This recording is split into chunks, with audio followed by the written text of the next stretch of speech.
I'm your host, Ben Gothard, and today we have the honor of speaking with Dror Nahumi. How you doing today, Dror? I'm doing great. Yourself? I am doing fantastic, and I'm so excited to chat with you today because I really want to ask you, what is your story?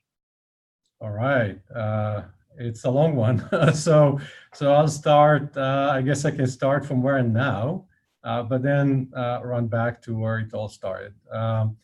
Right now, I'm a partner, general partner in one of the best venture capitals in the business called Norwest Venture Partners, and I'm doing it for the last 11 years.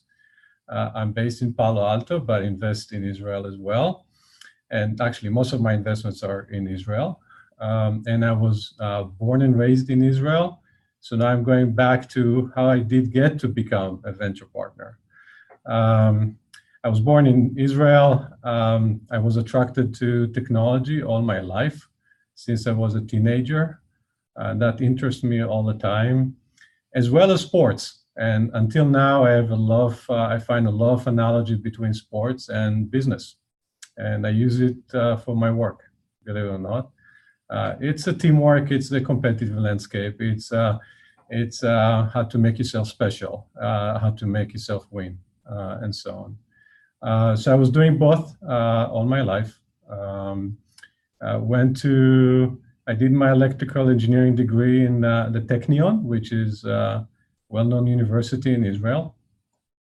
And then joined the Israeli forces, which I spent quite a lot of time there as an engineer and an officer. Obviously, we cannot talk about that, but that led me to join a company called ECI Telecom, based in Israel. It's a telecom company. Those were the days that phone conversations was very, very expensive because there were no fiber optics. So all the phone calls went through satellites, and you had to pay I don't know, maybe $1 or $2 a minute for international phone conversation.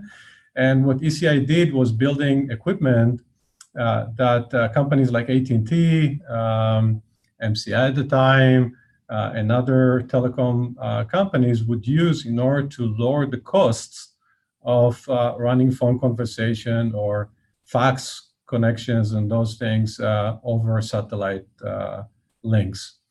So I joined that company, ECI, in order to help them build a next generation technology that compress the voice, compress the data, so that you can lower the costs. I spent a few years there. It was very, very interesting. But that got me connected to some international conferences and standard bodies. And that's how I got to meet the folks from Bell Labs, which was part of AT&T at the time. And they offered me to join and move from Israel to New Jersey and work for Bell Labs, which was a dream come true for Israeli kid that grew up, just like, playing basketball in the streets and all that, to be part of Bell Labs and see all the amazing people working there and be part of them was amazing experience. And I still go back to that as one of my highlights in my career.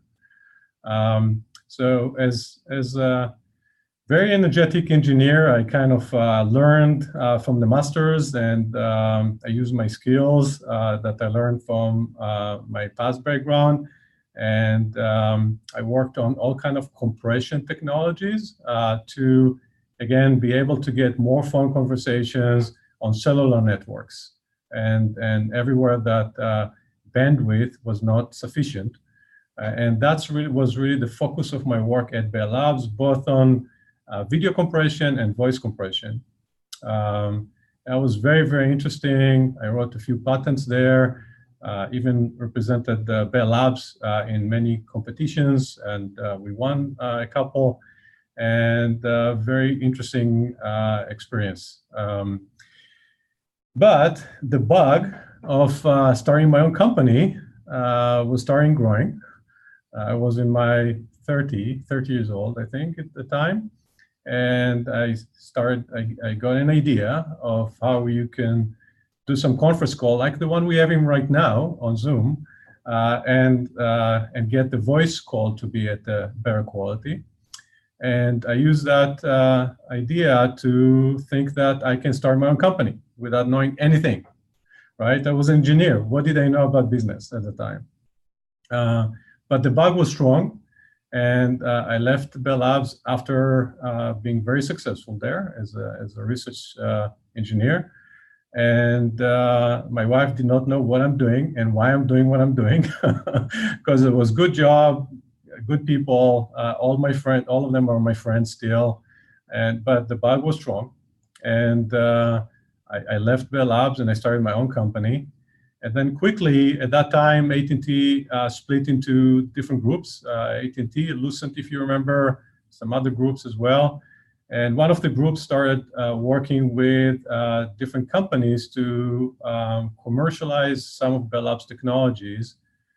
Great people, they're still friends. And we started working together, me as my own company, based on the experience I built and know-how, and them as a group that is doing much bigger project. And that's how I started the company. I started raising money this way. Some customers paid me upfront before I had the product, just based on my reputation. That led me to get more money to hire more engineers. And every single day I looked at my cash flow. I said, okay, I've got enough cash flow for another year.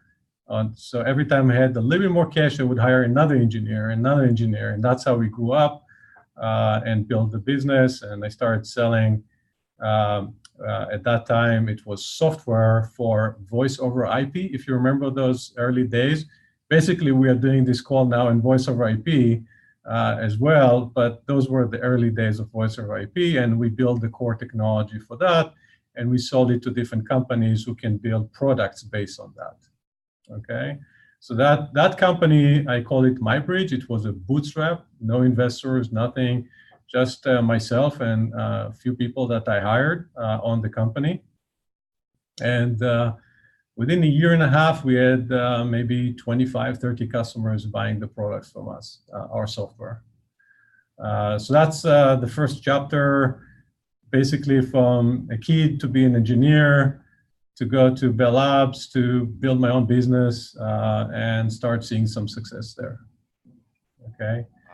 Next step, one of my customers came to me one day and said, would you sell your company? I said, I didn't build the company in order to sell it. I built a company because I felt like doing something on my own. But it's not a bad idea that somebody else would have the headache of making sure the payroll is going on. I was still paying mortgage with 2 kids and all that. And my wife said, why are you thinking about it? It's a good exit, and I like the customer a lot. It's people I liked a lot, and that led me to sell the company to this company called iLink.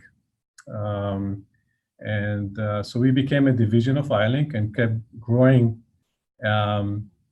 as MyBridge inside this company. It's a small public company in the US. And kept doing well. Later, iLink offered me to be the president of the company, so I became the president of iLink. Those were the crazy year 1999 and year 2000 days. So that was very, very challenging and interesting times. I did learn a lot from that, running a public company. Those days, all this responsibility, where the dynamics were very complex, I should say. At that time, we had a group in New Jersey, my group, and then we built a group in Israel for R&D, and most of the company was in Draper, Utah, where was the headquarters. I used to fly every week from New Jersey to Utah to manage the business. Very long story, but I learned so much from it. It was not at the end of that story was not extremely successful for the company. The company was not well financed, so I decided to leave the company early 2001 when the market started declining. Actually, it started way before, but at that time it was in a different place. And since the company was not well financed, it didn't make sense to continue that way. That led me to some consulting work. Obviously, I had the experience of running, $40 million a year business in a public company and so on. So that was coupled that with the technology background that led me to do some consulting work and some other activities with different companies. That led me to join another company as a CEO called AxonLink. That company was already in existence and backed by venture capital companies. Some of them well known. And the same company I worked with in Israel a long time ago called ECI. So I was a CEO of that company. And they, after that, offered me to join ECI, which was the biggest investor, to join them as Chief Strategy Officer, which I've done for a few years. We acquired a few companies, one of them in the US, and then sold ECI for $1.2 billion about 13 years ago. Obviously, all this experience gave me a lot of know-how in different stages of startups. So the technology background and the different stages of the business was a good combination, such that Norwest, which is Norwest Venture Capital, which I work today, kind of offered me to go back to Israel. I was doing all this thing in New Jersey, offered me to go back to Israel and start Norwest Israel and invest in companies in Israel. And I was like, should I go back? Should I not? And then we decided that we will go back. I went to Israel with my wife. Kids were already grown up. And we started Norwest in Israel. Now we are like 19 companies that we invested since. Quite a lot of money that invested, quite a lot of money returned because we exited a lot of companies over there. And now I'm back to the US, working out of Palo Alto, which is where my office here, looking and trying to help entrepreneurs build their dreams and be part of that too. So that's the long-term story. So you've been a little bit busy these past couple of years. No doubt. No doubt. So I that's amazing, and thank you for sharing that. I want to kind of go piece by piece and really dig into a few different things here. You mentioned how in the beginning you really had a passion. I believe I heard you say you had a passion and interest in both technology and sports. And you talked about the overlaps there, and you mentioned a few of them. But can you really drill down into exactly what you meant by that and what those key lessons we can take from those are? All right. So I will not be that unique by saying that one of the best heroes, if you will, or people I looked up for was Michael Jordan. Now, Michael Jordan obviously was an unbelievable athlete, about the same age as mine, by the way. But besides that, what made him unique in my mind, and I'll make the analogy in a second, Michael was number one. Nobody doubted that, even in his early days in the NBA. But he didn't settle for that, right? Every summer, Michael would work, besides golf that we all know about, he also worked on new moves. And every single time that you would see Michael coming back after the summer, you'll see, oh, I haven't seen this move for Michael before, right? Meaning he didn't settle to be number one. He always wanted to be there. And same thing stands for what we do. You have to always work hard to be the best. and not only the best to be even after you're the best, be better than best. Okay, always strive to improve, and in technology, it's limitless. You can keep trying to learn and keep improving all the time, and it's never enough. And if you work hard for it and you learn and improve, you'll succeed. And obviously, the other elements like teamwork that are very important in sports, not all sports, but some sports that are critical in technology and building companies. But the first one is really this thing about being really good in what you do and not settle for anything less than the best. And even that is not enough. Always try to make yourself better. I hope that explains it. Absolutely. And it's crazy that we're having this conversation right now, because I have been fascinated by this idea of practice lately, in honing your craft and practicing, because for something like basketball, clearly there are things you need to practice, the fundamentals, if you will. You go out and shoot free throws, you dribble, so on and so forth. But for an entrepreneur, for business people, for leaders, for investors, how do we practice? What are we actually practicing, and what does that look like on a day-to-day basis? Fantastic. Well, it depends what part of what you do as an entrepreneur, right? So the key is practice means keep believing in what you do and keep repeating that, and don't give up, right?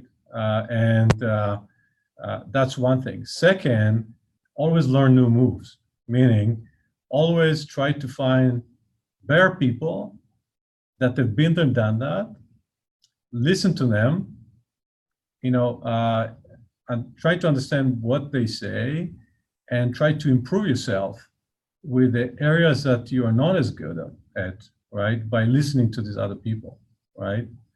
So this is also part of what we do. So even in my companies right now, when part of my job as a board member in a lot of these young startup companies is to help my management teams in areas that I think that they are not as good at, and tell them, hey, I think you should, talk with this guy and that guy, people who've been there, done that in that specific area, in that specific problem that they're dealing with.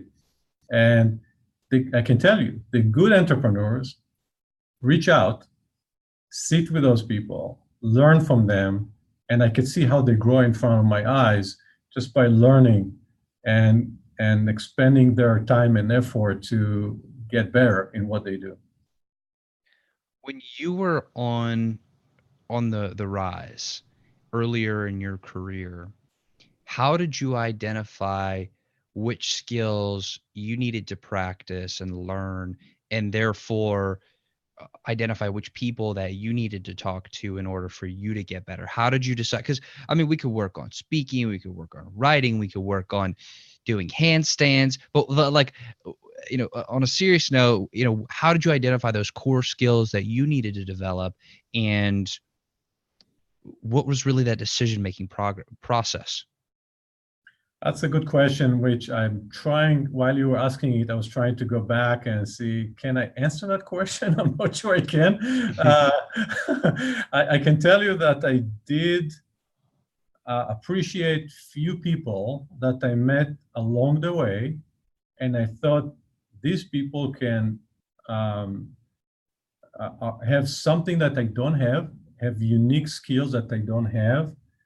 And I looked up to them, and I stayed close to them, and I tried to learn from them as much as I can. And by doing so, I could see the areas that I need to improve. So it's really learning from the masters, learning from the people who've been there and done that, and are willing to share and appreciate what you do as well. So, and in a funny way, those people tend to hired me after that and worked with me and helped me along the way. That's the way it works.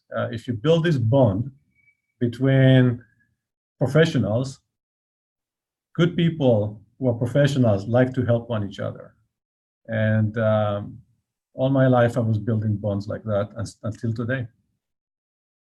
That's fascinating. So you looked up to certain people that really stood out to you, and by working with them, and it seems like almost kind of studying them in a way, you saw areas where you could improve by paying attention to them and building the relationship with them.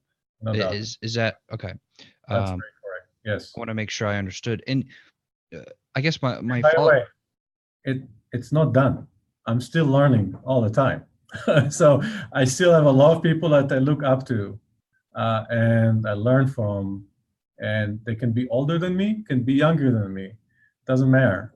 If people have better skills than I have, I try and I appreciate their professional abilities. I will try to get close and learn, because then I can share it with other people.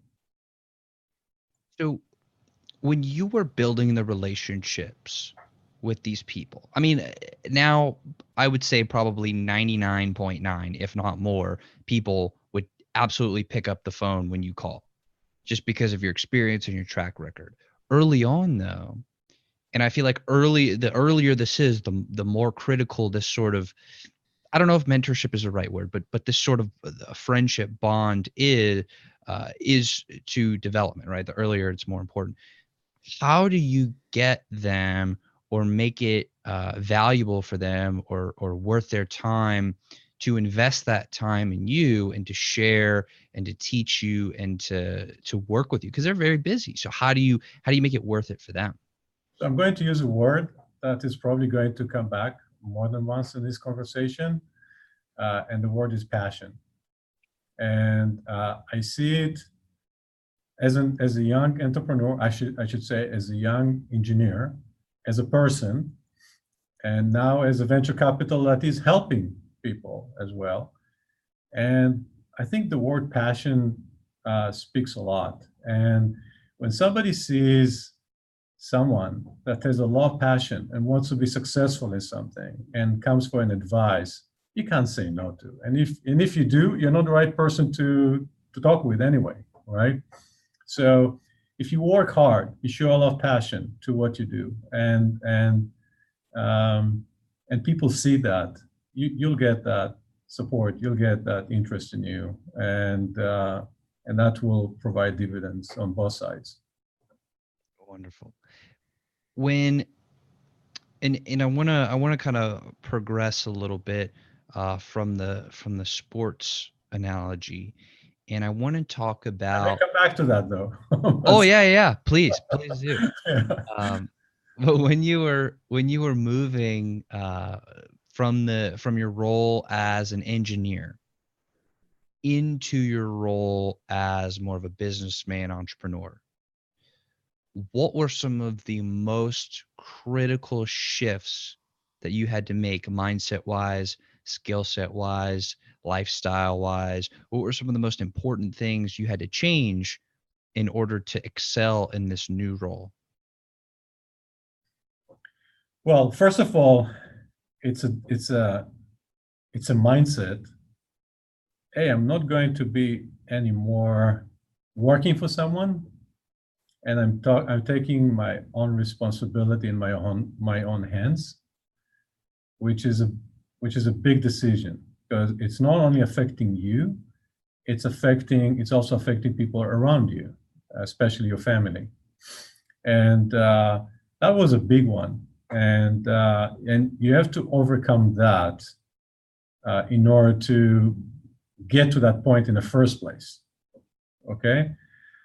After that, and now I'm looking at that in the hindsight, right? So in my place today, I would say just did a lot of crazy things that I would not do today with what I know. But that's the beauty of it, that you have so much passion. I promise I'll get back to this word, in believing in yourself and believing that you should go that path, that you overcome all these things and make mistakes, and learn from the mistakes. As long as the mistakes don't kill you, they're making you stronger. And you grow up by understanding what to do and what not to do, and by connecting to people who give you good advices, and don't listen to the people who give you bad advices, and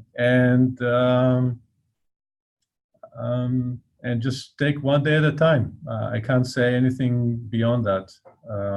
It's just a journey.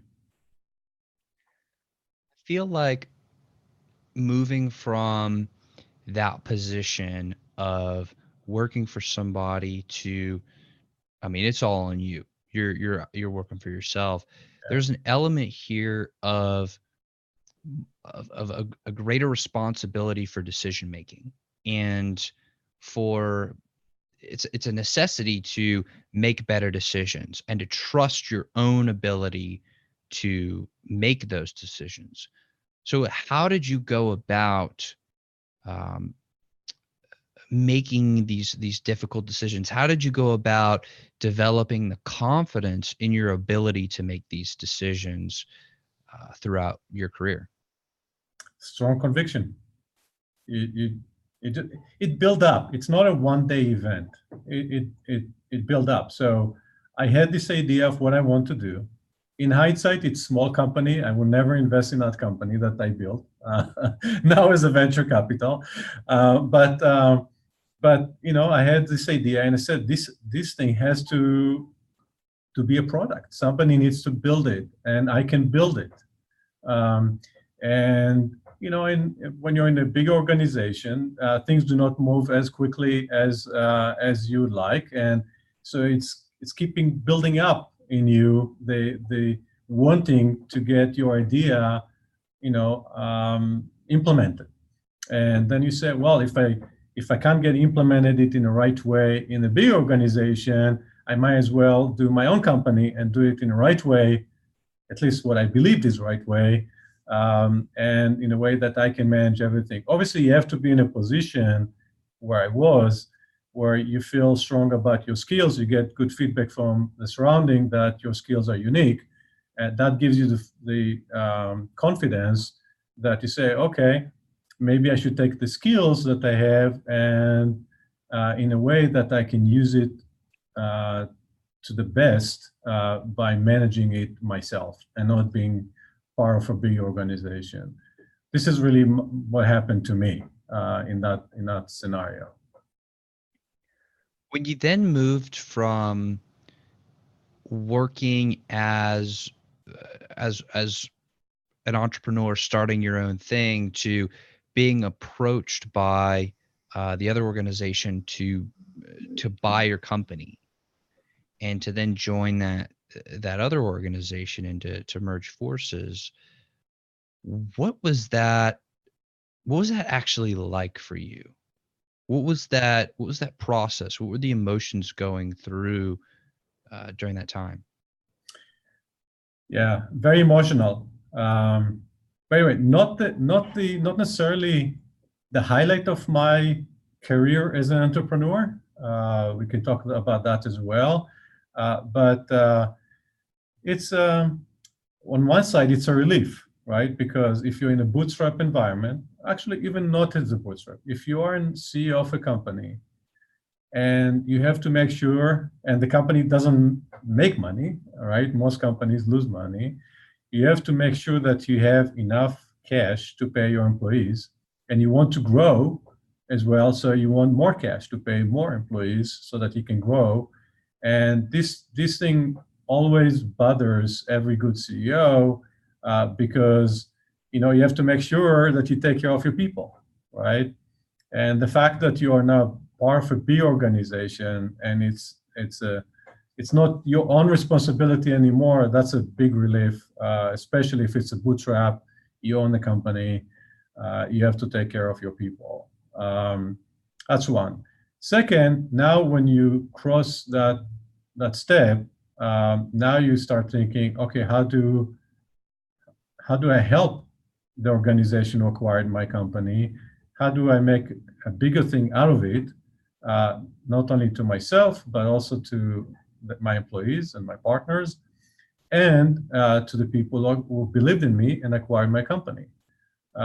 Even today, when my companies get acquired, they'll tell you that the number one advice I give them, I say, make sure, I know you made a lot of money in this acquisition. I know you don't have to work hard anymore, but I really, really recommend for your career that you work hard in the buyer environment. It's not going to be as much fun because you don't run things anymore, but you want to make it worthwhile for them. Because if you do make it worthwhile for them, your future and your career will be better. Everybody will speak highly of you. You build new friends, new knowledge base, new things that you can do. You don't have to stay there for 30 years. You have to stay there for a few years, making sure that the acquisition paid off. I behaved, I believe, the same way, and with the company acquired myself, my company, and they even made me a president. So I guess they were happy with what we've done for them. That's such an interesting, almost duality of, on the one hand, you're getting this support and you're getting more infrastructure, and you have other people who can lift this responsibility and burden off your shoulders. But at the same time, you've been building it, and this is your creation, something you put your blood, sweat, and tears into, that you have to give up the reins. You have to give up the keys of the kingdom to some degree. Correct. That's such an, yeah. It's a roller coaster, and again, the CEOs of the companies that I invest in, and they get through this situation. I talk with them a lot, even after the acquisition, and trying to help them and encourage them to be. I say, don't try to take a back seat. They acquired you in order to make a difference. So make a difference, and make sure that your company is well integrated with the buyer, because that's why they spend a lot of money to buy your company. When you then started to, you moved again from that company, and they were I believe you said they were having financial troubles in the early 2000s. Late 2000, yes. Oh, late 2000s, excuse me. And you moved into the position and started working with the company that eventually sold for 1.2 billion. What was that like? Because I feel like very, very, very few people are actually ever in a position or a situation where they can say that they were part of something that sold for that much money. What was that actually like? Yeah, so that was a very mature company, headquartered in Israel. And I was still living in New Jersey at the time. I was the only executive out of Israel. And the reason they hired me was because I'm like half American, half Israeli. So my business experience was built in the US, and my technology experience was built in Israel. And obviously I'm Israeli, I speak Hebrew, I speak English, so I can be a bridge. And they hired me in order to do acquisitions in the US and help them grow in the US. And that led to actually build the whole strategy of the company. Company was a public company at the time, trading at hundreds of millions of dollars in valuations, selling for hundreds of millions of dollars. We had $350 million in a bank, but it was not clear how to use the assets of the company and how to build a strategy to become a bigger company, which what every management should do to increase the value of their shareholders, right? So I started working closely with the board and the CEO of the company at the time, and there were two of them that I worked with on all the options, all the ideas, all the acquisition targets that we can have, understanding. I will not get into details about the specific business and specific discussions, because I think it's too boring for your listeners. But we did get through a lot of discussions about what needs to be done. And frankly, it took me a good year and a half to kind of absorb all these discussions, all this thinking, until I came to a conclusion of what we should do as a company. And that obviously very different environment than being an entrepreneur. Now you are an executive in a big company, very bureaucratic, a lot of politics, a lot of things, and everybody's pulling different directions and so on. But good people. And, and then I came to the idea of what we should do. And I started lobbying for that. I saying, guys, this is really what you should do. And if you want to create shareholder value. And the CEO at the time said, you're crazy. What are you telling me? I mean, we're a public company. We can't do this and that. And I said, listen, this is the only thing you can do to create significant shareholder. So we hired a bank. Not a bank. We hired a consulting firm that were working on strategy and all that. And I managed that group, and they did good 60 days of very intimate work with the company and came pretty much with the same conclusion. So that was interesting and was discussed heavily at the board level and all that. And soon after, a group came in and said, we would like to buy the whole company. What's your plan? And the good news is this strategy consulting company came in and said, oh, here's the plan. We have beautiful slides to show you what the plan is. And that's the plan we showed this buyer. And it was announced that we sold the company for $1.2 billion. I think it was 2007, 2008, I forget, that we sold the company to this particular buyer. They had a big idea of what they want to do and how they're going to deploy that money in order to create a much bigger asset. I did not stay long after that. I stayed with them for a few months to help them. They offered me to stay, but I got a better offer from Norwest, which is where I'm now.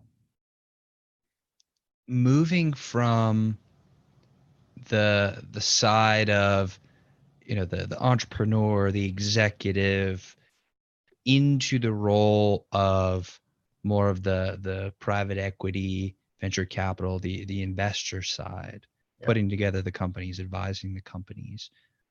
What were some of the biggest, again, the transitions here, the mindset shifts of moving from one type of role to another? Yeah, obviously now you have a different role, right? You still have to be excited about what you invest in. One of my partners, who is a very close friend here, told me when I started, he said, Dror, never invest in a company you would not like to be a CEO of, okay? Because when you make the investment, now you're going to many board meetings, ups and downs and good days and bad days and so on. If it's not a company you would like to be a CEO, meaning you will not like to deal with on a day-to-day basis, don't invest in that, because you'll hate the day that you decide to invest in a company. And I remember it now 11 years after, I remember that advice, and I never invested in any company that I would not be a CEO of. Obviously, I'm not a CEO anymore, but I have passion for every one of my companies. And I would still not invest in companies that I don't really like the management team, and I really like what the company does. There are other pattern recognition, there are other elements that I learn almost weekly over here, even after 11 years. It's a very complicated business with many parameters. I have to know many types of businesses that we invest in and understand those and understand situations that we're getting in and understand how to help my companies in different situations and how to be a good board member and how to be a good partner and so on and so forth. But at the end of the day, you have to wake up and enjoy what you're doing. And you can do that only if you not only enjoy the journey, but enjoy the people that take the journey with you, which is the entrepreneur that I work with. And selecting them and selecting the projects that we are investing in is critical for that purpose. So I want to shift gears a little bit, and I want to kind of tackle something that, I'm so fascinated to learn your opinion on. Being having rather such an interesting background of being both on the investor side and in the entrepreneur side and the executive side, but you have an awesome story and an amazing journey. When you hear people talking about personal development or finding your purpose or working on yourself, what is that like? Is that useful for from your perspective? Does that stuff matter? Is that even worth spending your time on, or is it just a bunch of bullshit that you should definitely not be wasting your valuable time doing or thinking about? Yeah, so that's very easy to answer. Um, I promise I'll use this word many times. If you have passion for something, I'm sure you have passion for your show, which is why you do that, right? Which is why you contacted me, right? For having this conversation. If you don't have a passion for what you do, you'll never be very good at that, right? If you do have a passion for what you do, no obstacle will stop you from what you're doing, right? So, uh, personal development will come along the way, right? Because you want things to happen. You wake up with all the energy in the world because you want things to happen. If you want things to happen, they will happen, right? And and people say, "Oh, we don't know if things will happen." Then they don't happen, right? Because they're lazy, and they see all the problems that may come up, and they say, "Well, probably I will not be successful." And if they say that, they will not be successful, right? Um, there's no guarantee that every journey will be successful. But if you don't go to that with tons of energy, and human energy comes only with passion. I haven't seen anybody in any place that I worked at that had showed tons of energy and wanted to make a difference without having a passion to what they do. So I think that's the best medicine for all of these things: personal development, this and that. Yeah, along the way you should understand, and good entrepreneurs do that. Understand what you're strong at, understand what you're weak at. Work on the things that improve your strength. Never think that. Never settle. Never think that you already are the best or close to the best and settle. Always try to be better than that. And at the same time, realize what you're not very strong at. If it's communication skills, if it's presentation skills, if it's finance, if it's I don't know what it is, and either take a partner that will complement you in the things that you're not, or partners can be in parallel, that complement you in the things that you're not very good at, or because you need things to work out, you'll just have to fix them and be better in doing that. So, but it can only happen if you have a strong drive to this thing. It cannot happen with 50% drive. I love that. So it seems like if I understand correctly, um, it's all rooted in the passion for what you're doing and what you're trying to accomplish, and the personal growth, personal development. That is something that will be revealed to you of what you need to do or what you need to work on in the pursuit of the passion. And you'll recognize, like, okay, in pursuing this, I'm really good at this, so let me work on that and get better at that. I'm not as good here at these things. Let me work with other people who are, and understanding that aware, or rather developing that awareness and working on yourself in that way, all in better pursuit of accomplishing the mission, accomplishing the goal. Absolutely, no doubt. And That's never give awesome. up. And never give up. Always look at what do I need to achieve to get to the next step, and go after that. That's the formula for everything. It doesn't have to be in a startup environment. It can be a big company too, and people take notice. So if it's a startup environment, if people don't see that you have that energy and a passion that we're talking about, they will not join you.